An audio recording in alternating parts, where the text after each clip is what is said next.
Jane Velez-Mitchell with JaneUnChained. So honored, thrilled to have Stephen Wise, the founder and president of the Nonhuman Rights Project, on with us today here on JaneUnChained Live Talk. And he's got some breaking news. I will let him get right to it. This is big. It could change, if not everything, a lot for all animals. Take it away, Stephen. Oh, I think you're probably referring to the fact that the Nonhuman Rights Project has filed its brief in Manhattan, which is an appellate court there, on behalf of Happy the elephant. We are hoping to have the court recognize that Happy has the right to bodily liberty, so she can't be imprisoned any longer by the Bronx Zoo, and she's entitled to a writ of habeas corpus, which means she's entitled to an order from the court that orders her released from the Bronx Zoo and then sent to a proper sanctuary. And so our brief came in, and we're waiting for the other side, and we're going to have oral argument in the case sometime in the fall. And here is Happy the elephant. We've got a couple of pictures. Now, I grew up in New York. I never went to the Bronx Zoo. I don't go to zoos. When I'm in Central Park, when I'm in New York, people ask me for the directions to the zoo. I say, I'm not going to tell you because I don't want to direct you to a prison for animals. Tell us what Happy the elephant has gone through. And we're still leaving the big breaking news to the next moment because you're being joined by somebody who is incredibly famous. But before we get to that, tell us what Happy the elephant has been going through all these years. She's in her late 40s. She is in her late 40s. Yeah. And well, she was taken from her mother and her family when she was about a month old in Thailand. And in fact, they took a whole bunch of I think 7 elephants. They named them, Happy, Sleepy, Dopey, Sneezy. They thought it was quite amusing to name them after Snow White and the 7 Dwarfs. Oh. And Happy now has been in the Bronx Zoo, being forced to live when it's summertime, on an acre of land. When it's wintertime, Happy has to stay inside of a barn. And you have to understand that for an elephant to have to spend her life on an acre of land is like you having to spend your life inside of your home. Happy has evolved to walk many, many miles every single day, and she's, as one of our experts, Joyce Poole, said, elephants evolve to move. And that's one thing when you go visit Happy, or if you see her from the top of the tram that goes over her, you notice that she's not moving. Well, first of all, there's no place for her to move. Second of all, is that she just doesn't move. It's not natural elephant behavior. In fact, very little of what you see when you see Happy is what you'd call natural elephant behavior. And as bad or even worse is not only is she kept on 1 acre of land, but for the last 14, 15 years, she has been all by herself. And even when she wasn't by herself, she was with 1 other elephant. And elephants, live in large groups of, mothers and sisters and aunts and cousins. And she lives by herself. So you have this incredibly social animal who lives on a small acre, an acre of land by herself. She needs to be out of there. And the lower court, even though it ruled against us because the judge felt she was bound by another case that we are now attacking in our brief, she said that we had been extremely persuasive, and those are her words, in getting her to agree that Happy does not continue. I think what the judge said, her lonely existence, in the Bronx Zoo. Happy needs to be there. I want to jump in with the breaking news.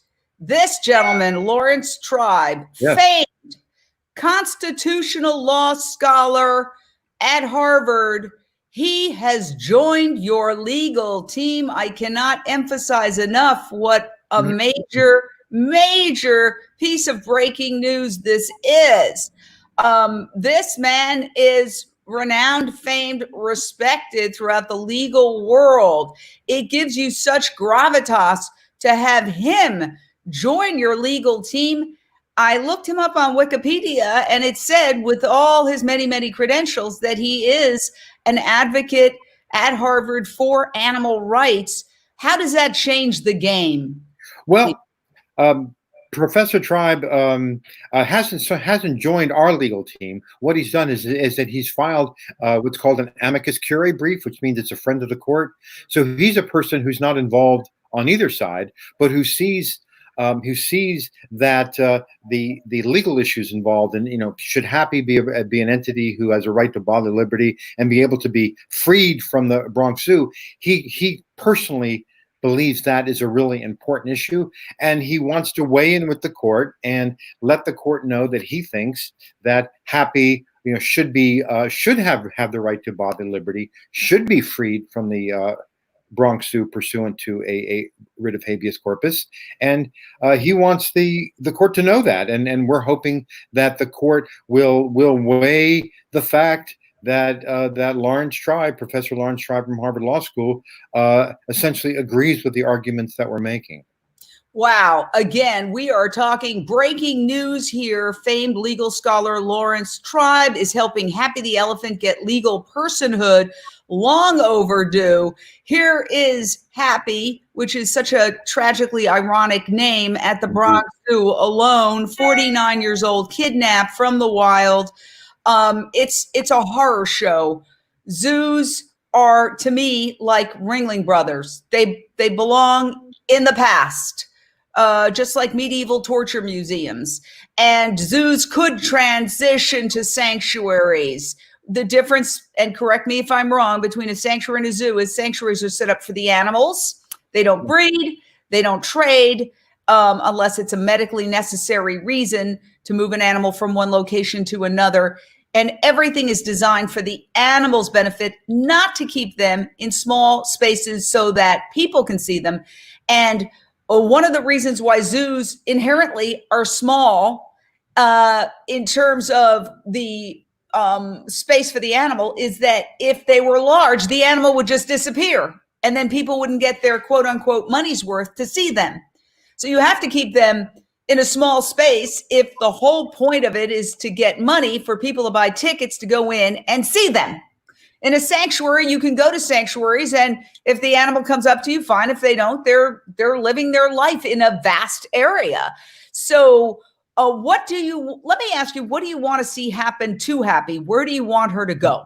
Well, there are 3 elephant sanctuaries in the U.S. We'd be happy if Happy went to any of the 3, and they are the Paws Sanctuary near Sacramento, California, and then there is the Elephant Sanctuary of Tennessee, and then there's I can't remember the name. It's relatively new. There is a sanctuary that's run by Carol Buckley, who also set up the Elephant Sanctuary of Tennessee about 20 years ago. And she set up now a new sanctuary in Georgia. We'd be happy if Happy was sent to any of those sanctuaries, to the extent, so long as she has friends, she has other elephants, she has hundreds or thousands of acres in which to roam, and she has the opportunity to act like an elephant, to express her autonomy, to be able to live the kind of life that she wants to live whenever she wants to live it. And that's the most important thing for us, because because Happy is an autonomous being. She can choose how to live her life.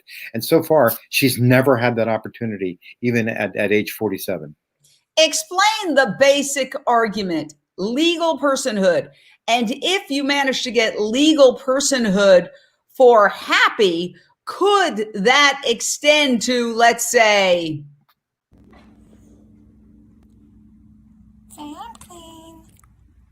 I'm clean.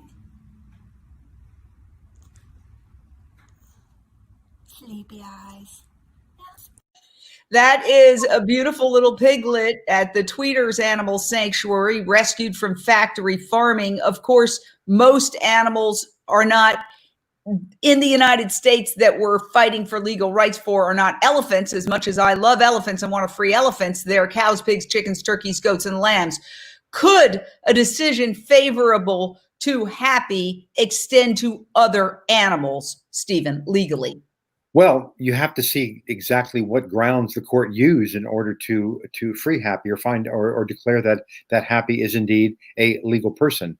We don't know how broad a decision could be. The arguments that we've been making so far is that because we can prove, and we do prove, that Happy is an autonomous being, that alone is sufficient to be able to give her the right to bodily liberty protected by a writ of habeas corpus. We don't know how many species are autonomous, but we argue that autonomy is a sufficient reason for Happy to be a person and to have rights, which means that those non-human animals who are autonomous, they clearly should have rights. But there are obviously other reasons that other than being. Let me jump in here, because that's where a lot of average people, I'll include myself, we kind of get lost with the word autonomous. Now, we all know autonomous basically means, we're capable of operating autonomously, independently. But legally, what does autonomy mean in this case? Why is that particular word so important, Stephen? Well, autonomy is a very high degree of complexity, of cognitive complexity. And so the Nonhuman Rights Project has been choosing to litigate in its first years, I think we're now in year 7, on behalf of those non-human animals who we can prove are extremely cognitively complex, like chimpanzees or bonobos or elephants or cetaceans. We're going to be filing lawsuits on behalf of dolphins and whales. So we're beginning with these and trying to be able to bring these kinds of cases before the courts and try to persuade the courts that autonomy ought to be a sufficient condition. And how do you define it? How do you define it? You said intelligent, cognitively intelligent. How is it defined?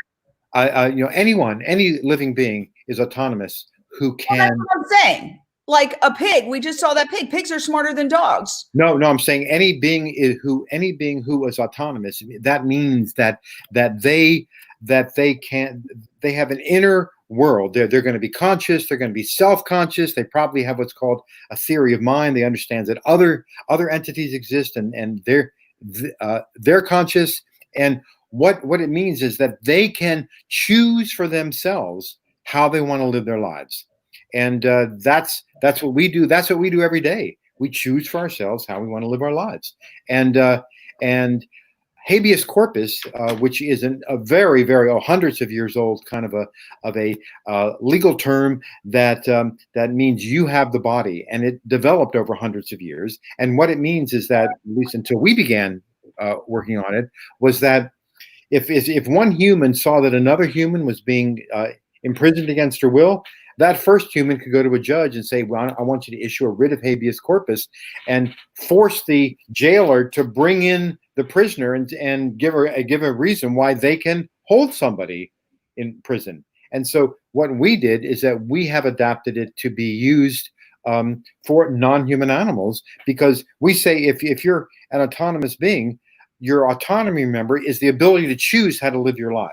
Well, if you're being imprisoned, as Happy is being imprisoned, well, then you don't have the opportunity to choose how to live your life, which is striking at the heart of autonomy. And so that means you have these autonomous beings who are being imprisoned, and they aren't allowed to live the kind of lives that they're meant for.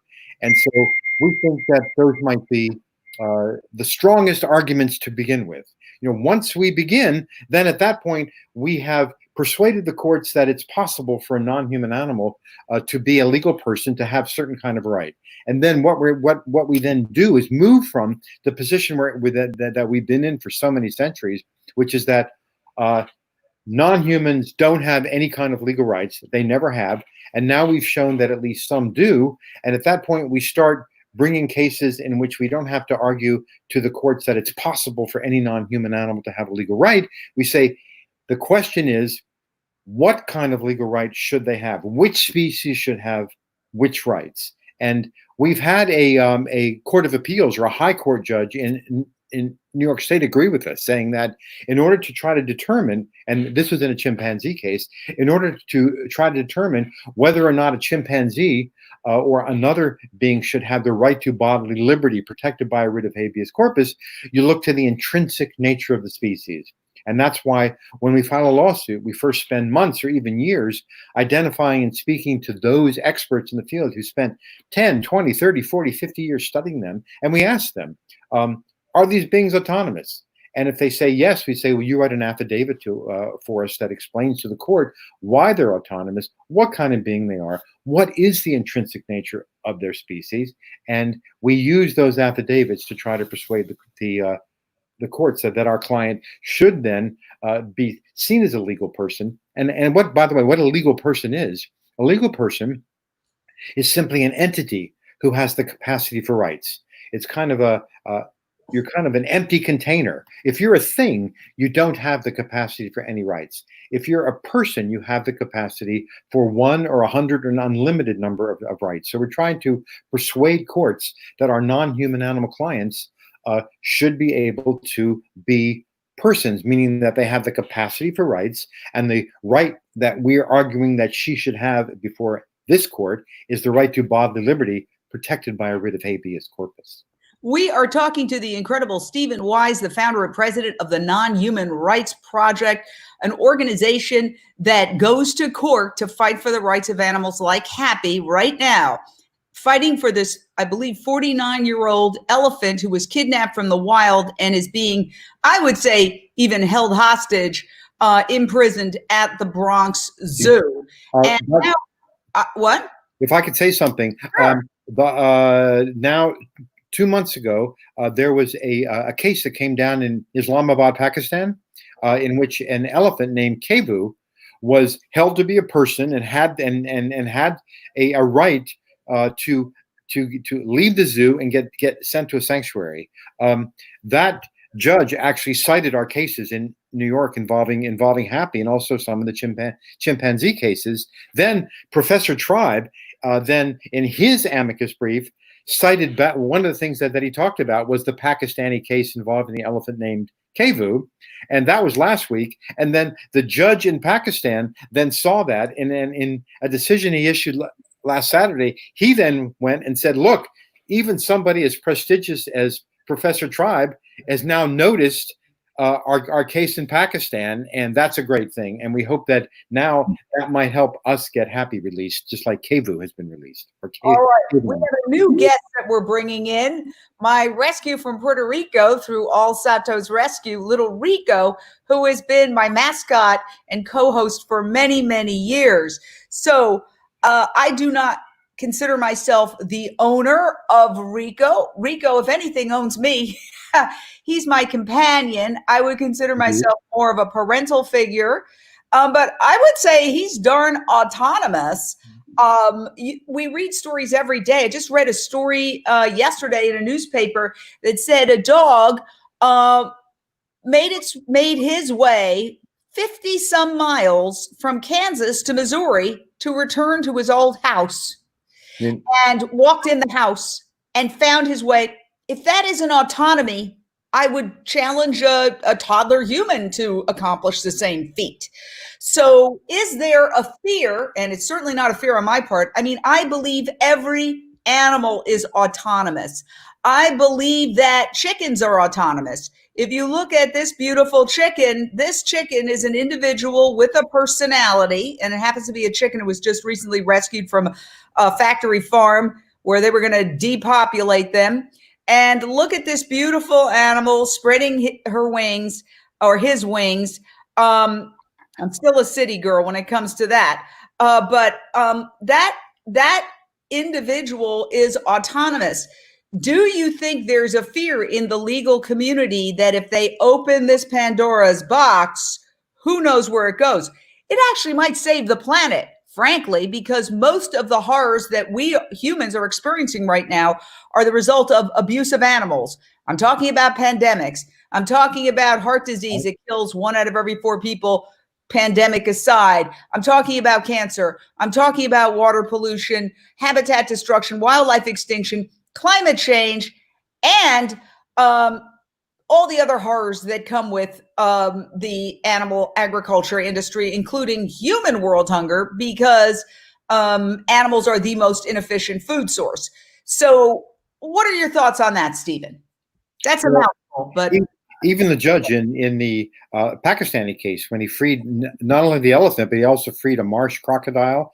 He freed birds, and he actually tied into climate change and to COVID-19 just in the way you are. And judges are beginning to think that way. But you are right, by the way, in the United States, which with respect to the rights of non-human animals, is behind India, is behind Pakistan, is behind Argentina. We have problems there, but that we are always trying to overcome. But there is a fear amongst judges. Not all of them. Some of them are terrified. Some of them are just kind of interested or concerned that they don't know that once they give a right to an elephant, where is that going to stop? And in fact, that's one of the only arguments that the lawyers on the other side make sometimes, which is that, judge, don't free this elephant, or judge, don't free this chimpanzee, and later, don't free this dolphin or whale, because if you do, then we're all going to be vegans tomorrow. And they try to frighten the judge, and some judges aren't frightened. Many judges are. Because they don't know where it will stop. And when that happens, what we try to tell the judge that they shouldn't be thinking about that. They should be thinking about issues of justice, and they should be thinking about whether or not, say, the elephant in front of you, or the chimpanzee in front of you, or the whale in front of you, whether he or she is entitled to be freed and should have a right. And then you can wait until the next case is brought in front of you to decide what should happen. Who should win, who should lose. But I mean, are they even allowed to legally consider, well, if we open this gate, what is going to happen? Because in every case of social justice, let's just take giving women the right to vote, all these crazy arguments were made.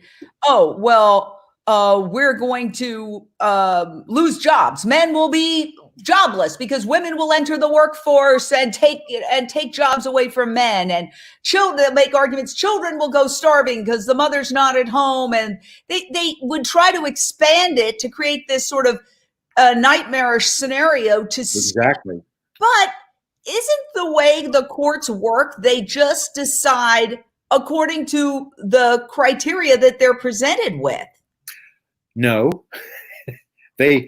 judges do whatever they want.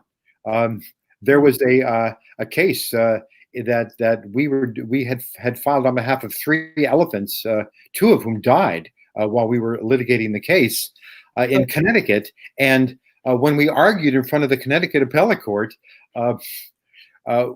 in oral argument, the judges kept talking about, what about dogs? What about tigers? And I kept saying, our case is about 3 elephants. It's not about dogs. It's not about tigers. It's not about any non-human animal. You just need to decide whether or not these elephants are entitled to justice. Are they entitled to be freed and sent to a sanctuary? And when the written decision came out, the judge said, well, Attorney Wise is arguing that we should just pay attention to this one elephant. But what's really going on is that if we rule in his favor, it's going to upend the entire legal system of Connecticut. And it would allow any animal, presumably cockroaches, I have no idea what they were thinking, but they said any animal could file a lawsuit in Connecticut. And so they didn't want to listen to our arguments at all concerning elephants. They were just so frightened or worried or concerned that somehow by just simply freeing these elephants, saving their lives, sending them to a sanctuary, we would thereby destroy the entire legal system of Connecticut, which in our minds is kind of odd. But I think it more reflects some kind of internal fear. And that's just an obstacle that we see. Some judges are like that, but some judges aren't. Some judges will say, I'm not going to pay attention to that. I'm going to give justice to the plaintiff in front of me, and wherever that leads, that's where it leads. Some judges say, I'm too afraid to take even the first step. And by the way, some of the judges have even told us in court, in a transcript we have, I'm not going to be the first judge to make this leap of faith. We say, we understand, we just have to keep going. Well, we are talking to Stephen Wise, the founder and president of the Nonhuman Rights Project, in an extended court battle to free Happy the elephant, imprisoned in the Bronx Zoo, 49 years old, after being ripped from the wild, ripped from her family.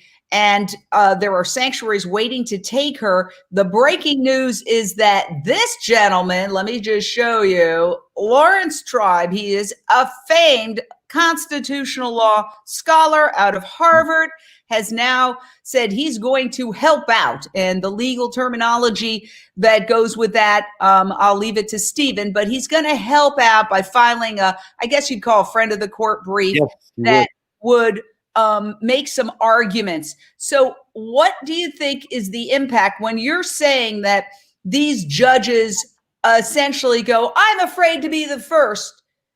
Doesn't he provide cover? I mean, he is a famed legal scholar. If it's not enough for Laurence Tribe to say that there's personhood for elephants or for this particular elephant, wouldn't that be good enough for the judges? Well, it may be good enough for some of them. It may not be good enough for some of them. We don't know. But it's not only Professor Tribe now who's coming out, but other professors are coming out. And also there are judges now in Argentina, there's judges in Colombia, there's judges in India, there's judges in Pakistan, and they're coming out. So what we try to bring those to the attention of the courts to say, there are other judges around the world who are seeing these kinds of issues. And by the way, they think that Professor Tribe is great too. And you should, take a closer look at what they're saying, what Professor Tribe is saying. By the way, Professor Tribe's amicus curiae, or friend of the court brief, is not the only one. There was one filed this last week on behalf of 12 philosophers, North American philosophers, who point out to the court that not only is the failure to recognize that an elephant, for example, should have a legal right. Not only is that a legal mistake, but it's based upon several philosophical mistakes. And there's also another amicus curiae brief that we understand is being filed next week on behalf of habeas corpus scholars, professors who say not using habeas corpus as the Nonhuman Rights Project is arguing should be used is really betrays a misunderstanding of the use and the history of the writ of habeas corpus. So there's, we're making headway in the academy and in the judiciary. And then, of course, there have been New York judges who have also come down very strongly on our behalf. So we're hoping the whole package together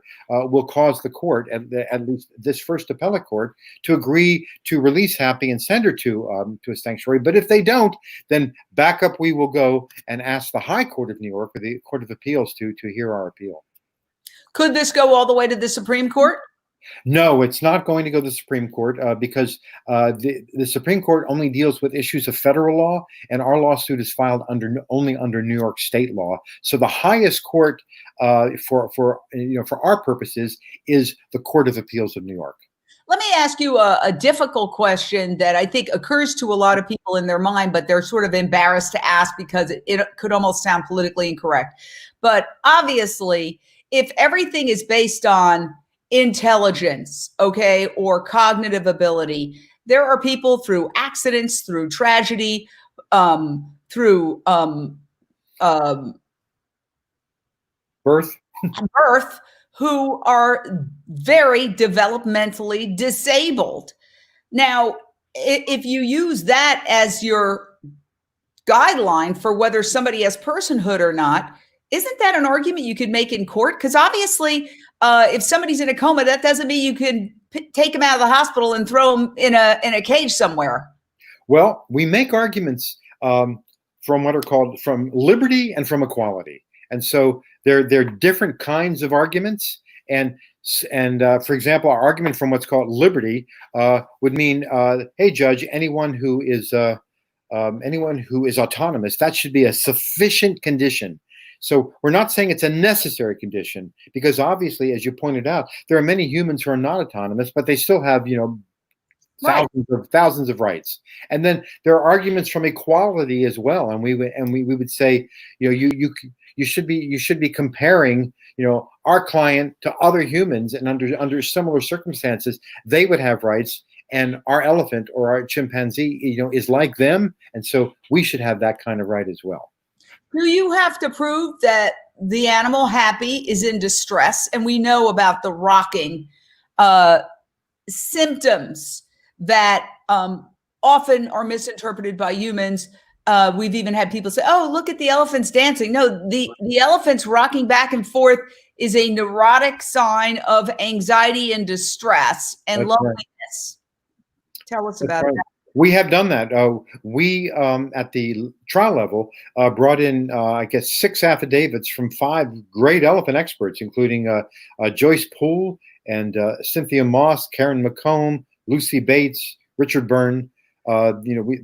We spent years talking with them, and some of the things that they talked about is Joyce Poole especially said, "I've looked at videos of Happy. This is not a normal elephant. It's not an appropriate elephant, and you wouldn't expect them to be. It'd be like if you took a human being and you removed her from her family, at the age of 1 month, and you basically, shut her up in a room, and now now by herself, and she's now age 49.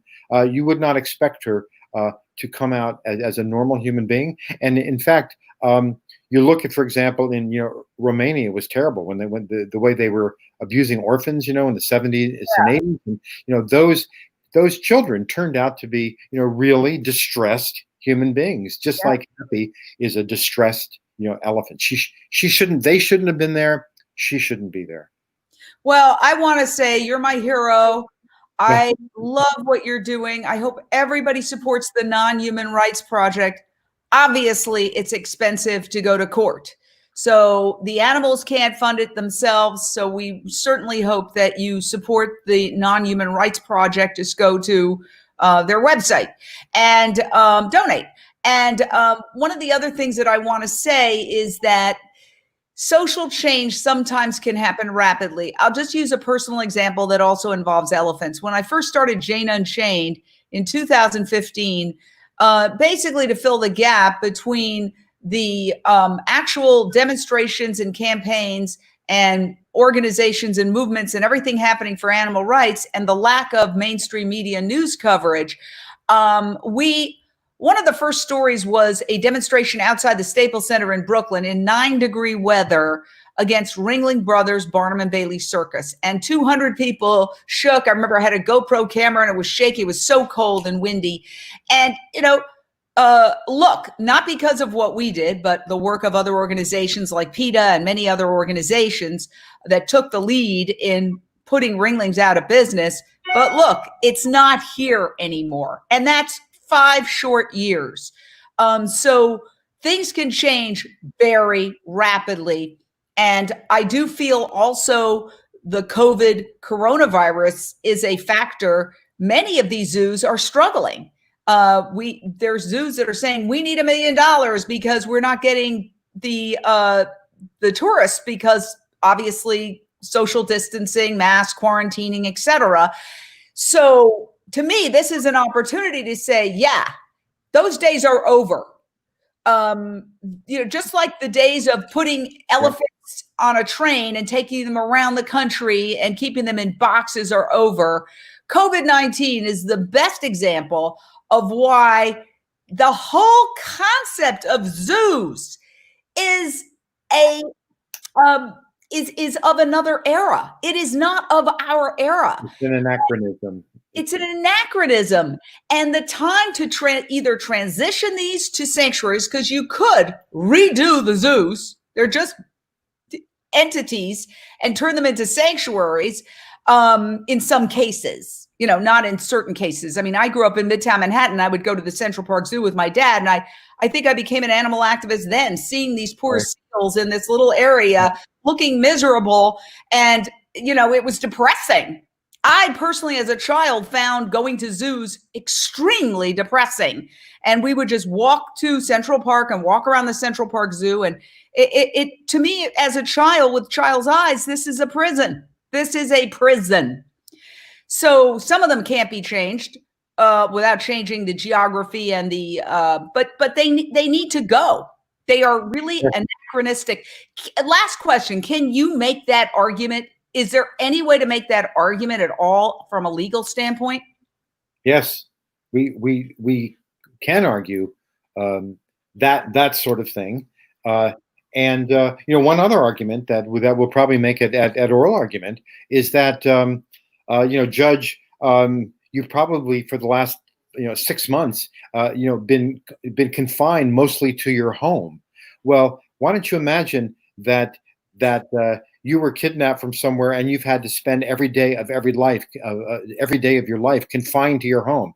That's the exact same thing that happened to Happy. She's had to spend 49 years or more than 40 years confined to essentially, Judge, what is your backyard?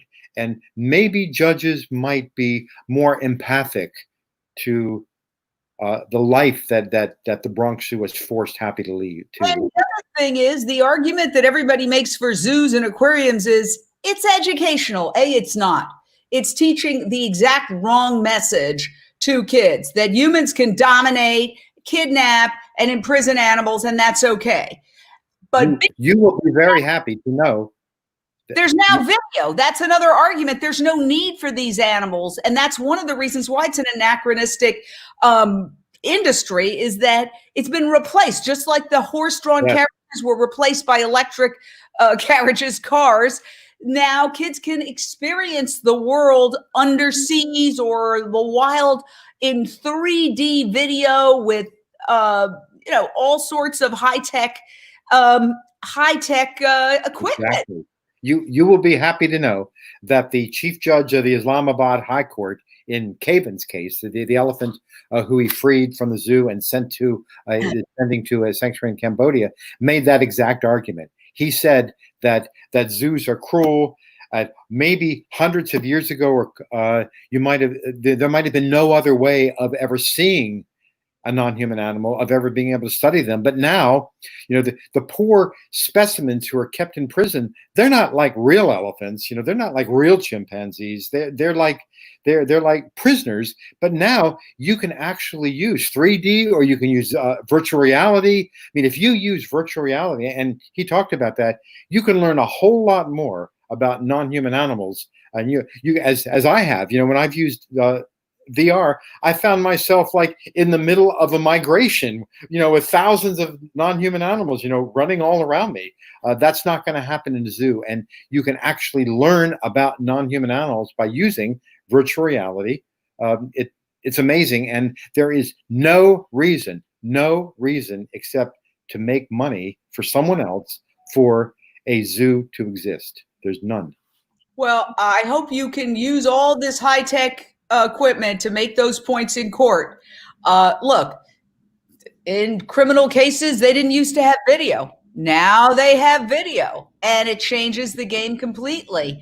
I wonder if you could insist or somehow petition the court to look at those 3D and explain that this is the way to experience animals in the wild. Yes. And I know you can go now to shopping malls and go into a 3D event and experience animals in the wild underwater. A friend of ours actually designed some of those where you're literally swimming with the whales. I mean, maybe to show them, because describing something and seeing it are two totally different experiences. Yes. And we all know of court cases that were radically changed by having aspects of the process really go into action. I mean, for example, in one trial, the entire jury was taken to visit the home of the suspect, and it completely changed the trial. Right. Completely changed the trial. So maybe there's a way to make the points by asking the judges, would there be a legal way to force the judges to put on the 3D goggles and experience elephants in the wild? Yes, we are working on that. We would offer that as evidence, and we've been thinking about that over the last several years. And in the next few years, almost certainly, one or more of our cases will involve probably virtual reality, and we're asking the judge to put on the helmet and take a look at what we're showing her. And I think that would also be a great news angle because, as we know, the news media generally does not cover animal rights, certainly not to the extent that it should.